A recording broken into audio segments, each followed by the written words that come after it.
basically up in flames. Today, just today, a few hours ago, Kazakhstan announced so much damage, they're stopping their exports through Russia. So it just gets compounded. Everything you said, the Houthis have now come in. So March, April, May, we have a war that we have tools to answer. Now we're going back to war. Those tools, some of them still exist, some of them are gone. They don't exist anymore. And the ones that we have are diminishing. And we have another war that is combining with the Iran war. And it's all about availability out there in the oil markets, as I've learned from you and many others from working together before. So I think people watching have probably seen also, and you just referenced the Houthis, I talked about it earlier as well, and I referenced how the Houthi attacked some Saudi oil tankers in the Red Sea today. There's also been this threat of traffic being cut off, not just in the Strait of Hormuz, of course, but also in the place in the Red Sea where ships also go through. What would the impact of that be if that is really brought to a halt?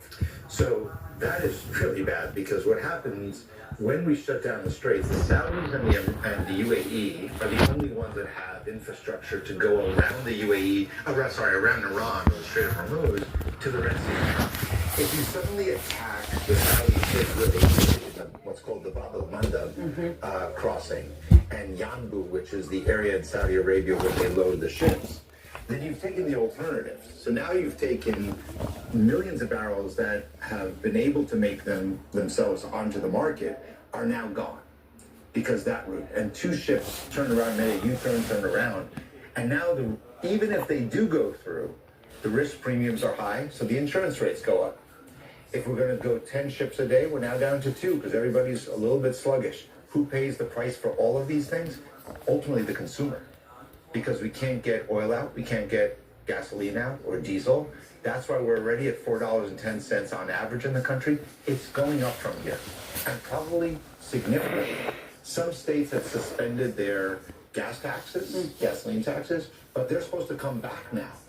So all the prices are now going back, and into this environment, the president has just said, we're going to go to a bigger war, a more expansive war. And the Houthis are saying, well, we're activated. So now we have the Houthis in the Red Sea, we have the Iranians on the Strait of Hormuz, and the Ukrainians attacking the Russian infrastructure. This is too much pressure for any of our tools to really work anymore. So consumers need to know, if you see a headline that Trump says we're going back to war, or they see a headline we're striking again, go fill up your car. It's going to get much more expensive. I'm going to speak for everybody watching right now who's hearing you say that. How high could it go? You referenced it kind of hitting a bottom.